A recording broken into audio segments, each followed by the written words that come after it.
Hello ఈయనేంటి సంచితో ఏదో ఎత్తుకొని పోతున్నాడు అనుకుంటున్నారా? Hi friends, welcome to M square channel. నేను మీ మురళి. అందరూ బాగున్నారా?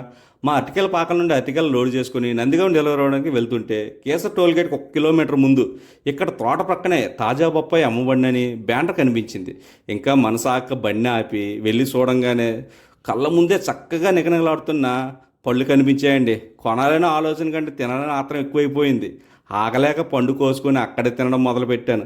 చూడడానికే కాదు, తింటే ఉందండి ఆ టేస్ట్ సూపర్ అనుకో. ఏదైనా చెట్టు మీద నుండి అప్పుడే తీసుకొని తింటే ఆ మజానే వేరు. ఇప్పుడు పిల్లలకి ఫ్రూట్స్ అంటే ఏ యాపిల్ డ్రాగన్ ఫ్రూట్ అంటారు, కానీ మా కాలంలో బొప్పాయే తీటి పండండి. నవతరం తక్కువగా చూస్తుంది కానివ్వండి, ఆరోగ్యానికి అసలైన బంగారం అయితే బొప్పాయే. ఈ పండు తిన్నాక డాక్టర్లు ఎందుకు? మంచినీళ్ళ కన్నా మంచిది ఈ బొప్పాయి. 3 కేజీలు 100 రూపాయలంట. రేట్ అయితే నాకు రీజనబుల్గానే కనిపించింది. నా కంటెంట్ కానీ మీకు నచ్చితే లైక్ చేసి, షేర్ చేసి, సబ్స్క్రైబ్ చేసుకోండి. హలో మర్చిపోకండి, హైదరాబాద్ వెళ్ళే వాళ్ళు ఎవరైనా ఉంటే దారిలో ఆపి ఈ బొప్పాయిలు కొనుక్కొని వెళ్ళండి. ఆరోగ్యానికి చాలా మంచిదండి. మర్చిపోవద్దు. ఉంటా మరి.